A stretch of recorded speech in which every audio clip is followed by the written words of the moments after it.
Magandang umaga po. Ano ba ang gusto niyo malaman at narinig niyo lahat ng gusto ko sabihin? Alam niyo yung kampanya ko mula nung simula yung itaguyod ang DDS. Yung DDS po, diplomasya at disiplina sa Senado. Diplomasya at disiplina sa Senado. Meron pa bang diplomasya sa Senado ngayon? Sa palagay niyo lang po, nakikita niyo ba sa Kongreso, lower house, kahit sa taas, wala na pong totoong mga statesman sa house at sa both houses. Hindi ko po maintindihan kung paano po bumaba ang antas ng ating legislatura sa punto na ang lahat po ng mga nagsasalita ay naghahanap na lang ng away at hindi naghahanap ng solusyon. Kaya ako po, diplomasya po ang aking pinaglalaban. Number 1 yan sa DDS. Number 2, disiplina. Ang disiplina po, paano po susunod sa batas ang mga tao ay yung mga mambabatas hindi sumusunod sa batas. Kung mapapansin niyo po, napanood niyo ba yung hearing kahapon? Sino nakapanood? Napanood niyo yung hearing sa TRICOM? We have congressmen who blatantly disregard freedom of speech. It is congressmen who break the laws these days. Yung ayuda po, sinabi na sa Belgica versus Ochoa, bawal ang pork barrel. 2013 pa, sinabi na po yan ng Korte Suprema. Pero ngayon po, ayuda economy tayo. Ang mga kalaban po ni Mayor Benji, ano po bang ginagamit laban sa inyo? Hindi po ba ayuda? Kumain ka na, Mi? Kumain ka na, Mi? So, ang sarili po nating pera ay binibigay sa inyo, binibili po ang boto ninyo. Kumain ka na, Mi? Mismo po, mga ahensya ng gobyerno ay nagpapairal ng online voting na labag din sa batas. Sa OFW po, online ng voting. No? Sana alam nyo to. Alam nyo po ba to na online ang voting sa OFW? Alam nyo ba? Nakikinig ba kayo? Kasi po, lahat kayo sinasabi nyo, natatakot kayo, madadaya tayo. Madadaya ba tayo sa palagay nyo?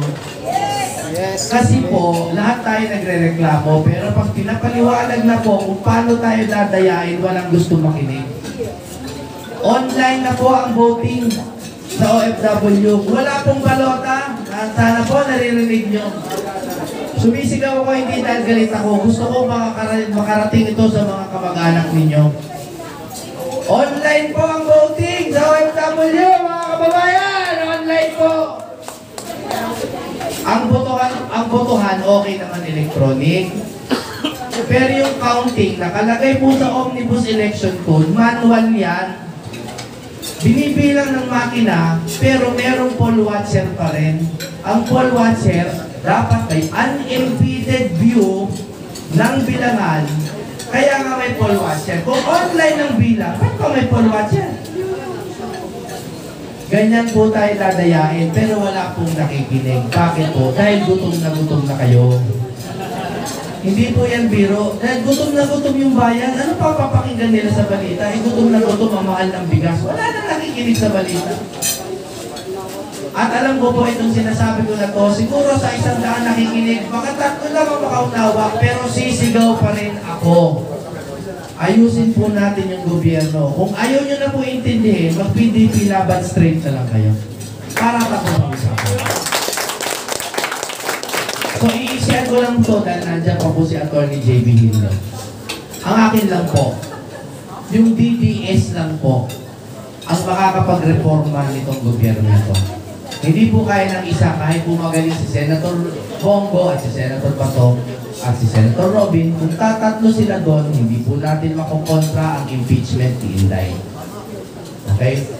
Hindi rin po natin makukontra ang masamang budget. Okay? Hindi rin po natin ma-oversight yung mga tiwali na ahensya. Tama? Tama. Kaya kung talagang sawang-sawa na po kayo sa gobyernong ganito, palitan na po natin. Pero paano po ba natin papalitan? Sa tamang paraan muna. Huwag muna tayo kung ano-anong ikakukulong natin. Iboto niyo po yung PDP Laban Straight and let us pray to our good Lord na hindi tayo madaya. Pero we have to take action po. Mag-ingay po kayo. Huwag kayo pumayag sa online voting. Okay? At huwag din po kayo pumayag dun sa mga nakikitang paraphernalia at mga balotang nawawala, tas tatahimik lang tayo. Yung 6 million pong balota, hindi pa yun nahahanap pa. Nahanap na ba yung 6 million na balota? Hindi pa. O wala pa rin may alam. Kaya po ako kuminsan ng gigigil. Kasi po pilit ko pong inuunawa kung paano natin itutuwid itong gobyerno na to. Pero ang tao po, gutom na, wala na pong mahanap na utak para maunawaan pa yung nangyayari sa bayan natin. Kaya nananawagan po ako sa lahat po ng mga nanonood nito, kahit po 2 o 3 lang ang makinig sa akin sa inyo sa 100, magsigawan po tayong sabay-sabay. Baguhin na po natin, at least ang Senado, baguhin na natin. At ang lahat po ng pumirma sa impeachment, huwag niyong iboto. Salamat.